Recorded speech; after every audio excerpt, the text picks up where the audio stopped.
Pax Vobis, salam damai dan sejahtera bagi kita semua. Pada video kali ini saya ingin merespon balik tanggapan dari Romo Alphonse atas video Crusader Network tentang komuni takeaway di Keuskupan Agung Jakarta. Link video Romo Alphonse yang lengkap ada di bagian keterangan. Sementara di video ini saya hanya mengutip bagian-bagian yang perlu saja.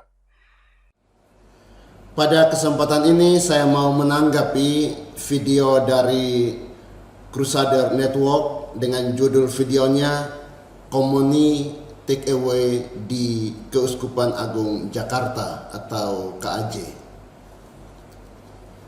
Saya pribadi ketika melihat judul video ini kemudian menontonnya, awalnya saya berpikir jangan-jangan itu prodiakon atau asisten imam yang mengambil komuni untuk membawa kepada orang-orang sakit atau lansia.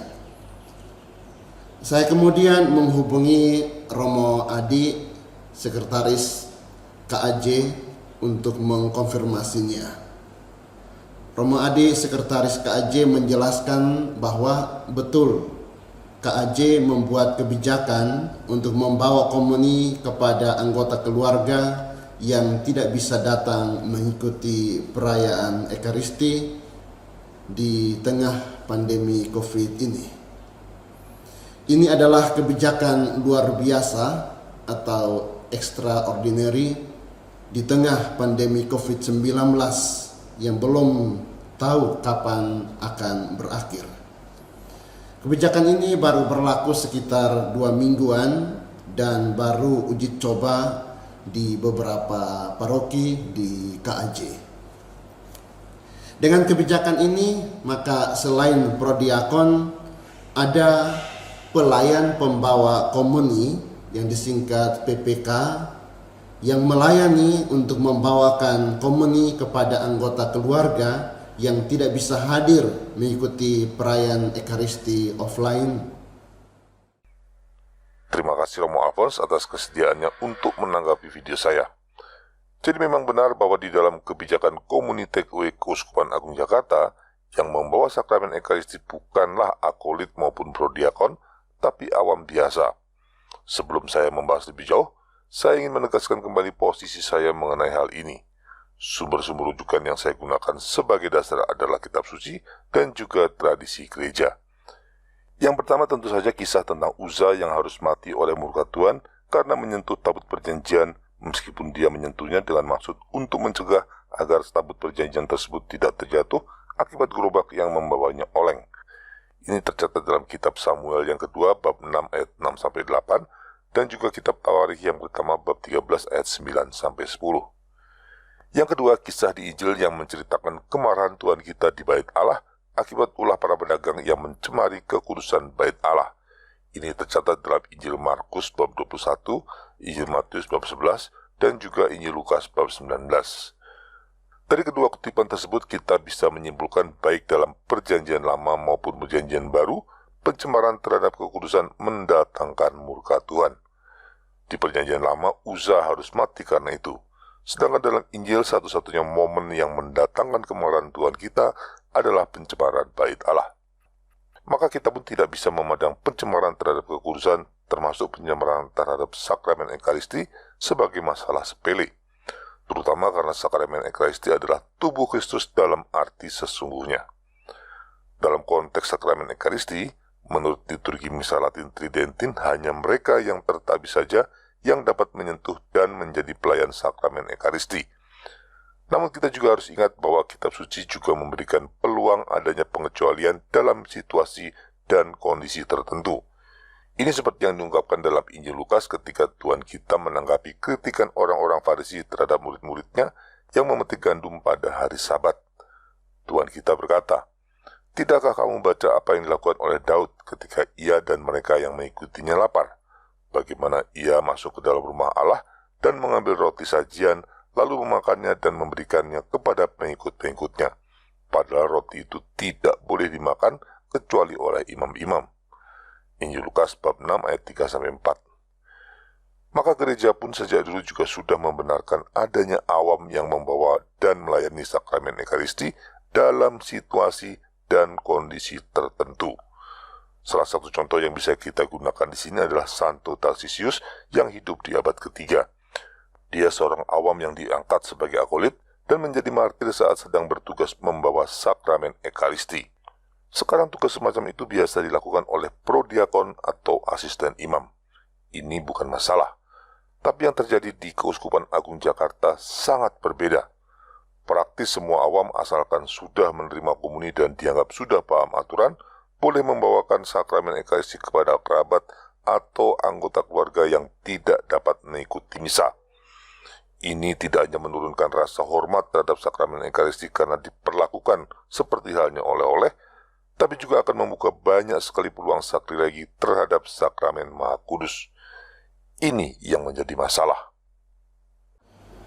Dari video saudara Crusader Network dan dari apa yang saudara katakan, saya mau menanggapi beberapa hal ini. Pertama, istilah komuni take away itu adalah terminologi yang Anda ciptakan sendiri. KAJ tidak menggunakan istilah tersebut, tetapi mereka memakai istilah pelayan pembawa komuni atau PPK. Benar, istilah itu saya ciptakan sendiri dengan maksud untuk membuka mata kita semua terhadap realitas buruk yang sedang ditutup-tutupi oleh istilah-istilah formal yang digunakan oleh Keuskupan Agung Jakarta. Faktanya, dengan aturan baru tersebut memang sekarang sakramen Ekaristi bisa dibawa pulang dari gereja. Jadi istilah komuni takeaway sudah cukup tepat. Anda mengatakan bahwa tidak ada jaminan sakramen Maha Kudus yang dibawa pulang akan diperlakukan dengan layak dan tidak mengalami sakrilegi. Itu juga tidak benar. Rasa hormat yang tinggi kepada sakramen Maha Kudus itu sudah ada dalam diri umat. Menganggap rasa hormat terhadap sakramen Maha Kudus sudah ada pada umat adalah sebuah asumsi yang terlalu berlebihan. Justru hal sebaliknya lah yang sekarang banyak terjadi. Kurangnya rasa hormat terhadap sakramen Ekaristi ini bahkan sudah menjadi budaya, tidak hanya pada umat, tapi juga pada hierarki. Ada banyak indikasi yang menunjukkan rasa hormat terhadap Ekaristi semakin berkurang.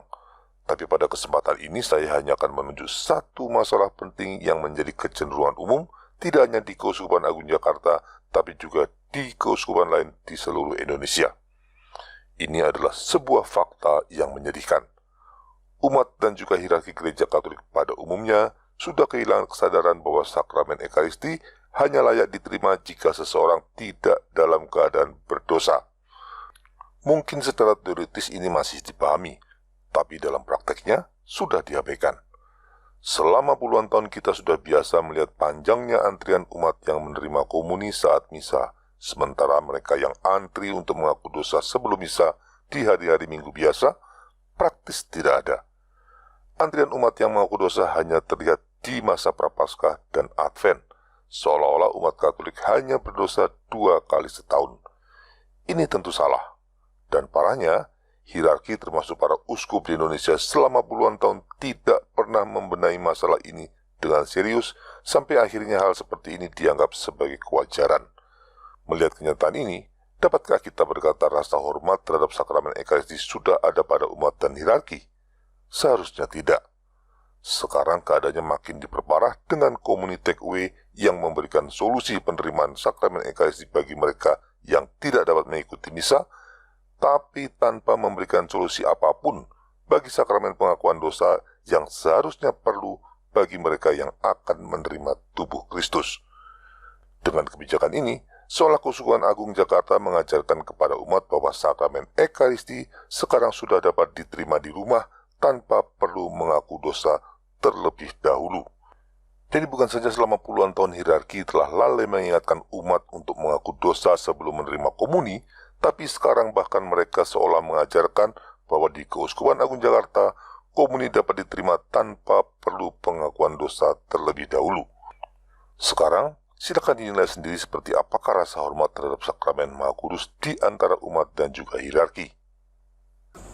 Anda mengatakan bahwa kebijakan KAJ untuk membawa pulang sakramen Maha Kudus ini berarti membiarkan umat untuk melakukan dosa sakrilegi. Bapak Uskup dan para imam KAJ dengan kebijakan ini bukan berarti membiarkan umat melakukan dosa sakrilegi seperti yang Anda tuduhkan. Selain berbagai kemungkinan sakrilegi yang sudah saya sebut di video sebelumnya, bukankah menerima sakramen Ekaristi dalam keadaan berdosa seperti yang akan terjadi dalam komuni take away juga merupakan sakrilegi? Jadi kebijakan komuni take away di Keuskupan Agung Jakarta tidak hanya membuka peluang terjadinya sakrilegi-sakrilegi yang masif sebagaimana sudah saya sebutkan pada video sebelumnya, tapi secara tidak langsung juga mendorong umat untuk melakukan sakrilegi karena memberi mereka kesempatan menerima komuni tanpa menyediakan kesempatan yang sama untuk mengaku dosa. Anda juga berpikir bahwa bisa saja hosti kudus yang diterima itu diperlakukan oleh umat seperti meminum obat sehabis makan, dan sangat mungkin akan dijadikan jimat. Perlu Anda ketahui bahwa umat KAJ bukanlah orang bodoh sehingga memperlakukan tubuh Kristus seperti minum obat dan atau akan disimpan untuk dijadikan jimat. Tuduhan Anda tidak benar, dan itu hanya pikiran Anda sendiri. Ini pun asumsi yang terlalu optimis. Pada awal pelaksanaan kebijakan komuni take away, sudah mulai terlihat berbagai gelagat buruk yang bisa saja akan menjadi semakin luas dan makin parah di kemudian hari. Misalnya saja di sebuah grup media sosial ada umat yang bertanya, entah serius atau bercanda, apakah bisa pesan komuni untuk jatah sebulan? Bukankah itu menunjukkan adanya indikasi sakramen Ekaristi mungkin akan diperlakukan secara tidak pantas? Juga ada laporan tentang beberapa petugas pembawa komuni yang setelah misa bukannya langsung pergi untuk menerimakan komuni, tapi terlihat masih sibuk bersosialisasi seperti biasa. Baru keluar dari gedung gereja saja mereka sudah lupa akan tugasnya membawa sakramen Maha Kudus. Bagaimana kita bisa berharap orang-orang seperti ini akan memperlakukan sakramen Ekaristi dengan hormat? Itu sekelumit masalah yang saya dengar dari beberapa orang. Pasti masih banyak yang lainnya. Anda mengatakan bahwa keputusan KAJ ini adalah sebuah inovasi sinting yang tidak bertanggung jawab dari para gembala KAJ. Dan Anda memfitnah, menghakimi Bapak Uskup Kardinal Ignatius Suharyo dan para imam KAJ dengan mengatakan mereka adalah gembala-gembala upahan. Ketika melihat bait Allah dicemari oleh para pedagang, Yesus marah dan menjungkir balikan meja-meja para pedagang. Itu satu-satunya momen dalam Injil di mana Yesus yang sangat lembut hati dan sabar bisa menjadi marah. Maka kita sebagai pengikutnya pun layak marah jika melihat sakramen Ekaristi diperlakukan tanpa rasa hormat, bahkan mengalami sakrilegi seperti yang kemungkinan besar akan banyak terjadi dalam komuni take away. Kemarahan itulah yang mendorong saya mengucapkan kata-kata inovasi sinting dan juga gembala upahan. Tapi satu hal yang pasti, sekalipun saya mengucapkannya dalam kemarahan, saya tidak mengucapkannya dalam semangat kebencian. Sama sekali tidak. Kalau itu dianggap salah atau sikap yang kurang ajar, saya akan terima. Tapi saya tetap mengatakan ucapan keras itu perlu karena keputusan untuk mengadakan komuni take away di Keuskupan Agung Jakarta itu sangat keterlaluan dan tidak bisa didiamkan. Dengan ucapan yang keras itu, saya bermaksud agar umat awam dan hierarki menyadari seriusnya masalah ini, lalu mengadakan evaluasi dan segera membatalkannya. Setelah penghormatan terhadap sakramen Ekaristi terdegradasi puluhan tahun yang lalu dengan mengizinkan penerimaan komuni di tangan, komuni take away adalah tahap degradasi yang lebih lanjut. Kebijakan tersebut besar kemungkinannya akan semakin mengecilkan rasa hormat terhadap sakramen Ekaristi. Maka bukan tanpa alasan kalau saya mengatakan komuni take away adalah inovasi sinting. Soal sebutan gembala upahan itu memang menyakitkan, tapi ungkapan tersebut adalah realitas yang jujur saya rasakan sebagai umat. Gembala sejati akan memberikan makanan yang terbaik bagi domba-dombanya. Sebaliknya gembala upahan akan memberikan makanan yang seadanya. Mereka hanya bekerja sesuai dengan upah yang diterima dan tidak berupaya untuk memberikan yang terbaik bagi domba-domba yang dipercayakan pada mereka. Di Gereja Katolik kita mengenal dua macam liturgi misa. Yang pertama, misa Latin Tridentin yang sudah dikenal sejak abad ke-16 dan merupakan perkembangan organik dari misa sejak zaman para rasul. Inilah bentuk misa terbaik yang disediakan oleh Gereja Katolik. Yang kedua adalah misa Novus Ordo yang baru dipromulgasikan kurang lebih setengah abad yang lalu. Ini adalah misa abal-abal yang memang sengaja dibuat untuk menjauhkan Gereja Katolik dari tradisinya sendiri demi membangun semangat ekumenisme dengan golongan Kristen non-Katolik. Jelas ini bukan misa yang terbaik. Misa Latin Tridentin itu bagikan Habel yang memberikan korban terbaik dan Tuhan menerimanya. Sementara misa Novus Ordo itu bagikan Kain yang memberikan korban seadanya dan Tuhan tidak menerimanya. Itulah perbandingan yang tepat dari misa Latin Tridentin dan misa Novus Ordo. Ada ungkapan lex orandi, lex credendi. Cara kita berdoa akan menentukan iman kita. Maka bentuk liturgi misa yang diikuti umat akan ikut menentukan seperti apa iman mereka. Nah, gembala sejati pasti akan mengusahakan yang terbaik bagi domba-dombanya. Mereka akan berusaha untuk memberi makanan rohani umatnya dengan mengadakan misa Latin tradisional. Sebaliknya gembala upahan tidak akan mau repot-repot. Mereka akan memberikan domba-domba makanan rohani apa adanya melalui misa Novus Ordo. Bukankah itu yang terjadi di Indonesia selama puluhan tahun? Kalau Romo Alfons atau kaum hierarki lainnya keberatan dengan sebutan gembala upahan, mulailah memberikan makan domba-domba dengan makanan terbaik yang tersedia di Gereja Katolik dengan mengadakan misa Latin tradisional secara rutin. Soal cara itu bisa dipelajari, dan Paus Benediktus ke-16 menegaskan bahwa setiap imam atau presbiter dapat mengadakan misa Latin Tridentin tanpa perlu izin uskup. Jadi sekarang tinggal memilih, mau tetap menjadi gembala upahan atau menjadi gembala yang baik.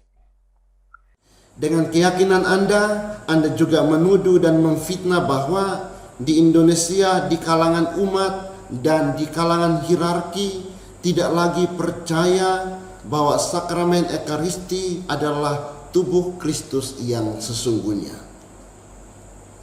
Saya hanya mau mengatakan terima kasih atas tuduhan dan fitnahmu. Saya merujuk pada hasil survei yang diadakan oleh Pew Research di Amerika Serikat tahun lalu. Itu fakta, bukan opini apalagi fitnah. Di keterangan video ini saya berikan linknya. Selanjutnya berdasarkan survei itu saya mengatakan bahwa kondisinya di Indonesia kemungkinan tidak akan jauh beda. Ketimbang menuduh hal itu sebagai fitnah, alangkah jauh lebih baik jika fakta hasil survei di Amerika Serikat tersebut dijadikan cermin untuk melakukan introspeksi. Dengan cara itu kita akan tahu mengapa masalah tersebut bisa terjadi dan berupaya memperbaikinya. Soal penolakan Anda terhadap Konsili Vatikan kedua akan saya tanggapi pada video berikutnya. Saya sudah menonton video Romo Alfons soal Konsili Vatikan kedua dan saya akan menanggapinya dalam video tersendiri. Sekian tanggapan saya atas video Romo Alfons. Terima kasih atas perhatian Anda. Viva Cristo Rey.